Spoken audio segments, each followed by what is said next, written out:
South Korea has once again called on Japan to take back its recent decision to restrict exports to Korea of materials needed for the country's key industries. Those measures, it's believed, were ultimately taken because of political and historical issues between the two countries. The South Korean government says those measures will not only weaken the global economy, but also erode international trust in Japan itself. Kim Da-mi has this report.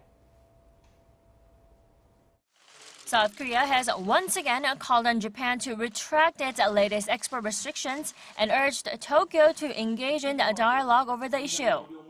During an economic meeting on Wednesday morning, South Korea's finance minister Hong Nam-gi said Tokyo's export curbs could undermine the foundation of the two sides' economic cooperation.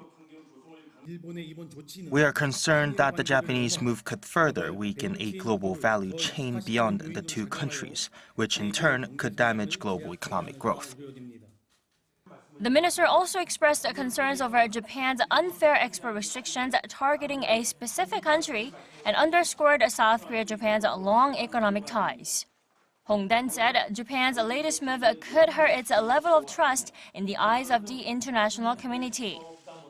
Calling Japan the biggest beneficiary of the World Trade Organization, Hong referred to the G20 Osaka leaders' declaration back in June that called for a free, fair, non-discriminatory, and stable trade environment.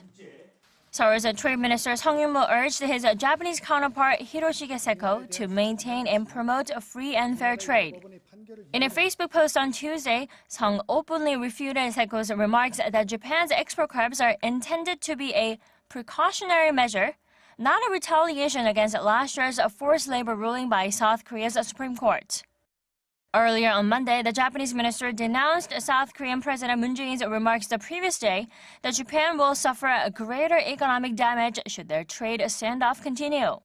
While criticizing Japan for its lack of clear grounds regarding its export curbs, the South Korean minister commented that he is ready to hold talks with his Japanese counterpart at any time. To cope with the economic retaliation, the Seoul government said it will secure an extra budget to support industries related to parts and materials in the second half of the year. Seoul is also expected to announce its plans to boost industrial competitiveness and reduce its heavy reliance on Japan in the coming weeks.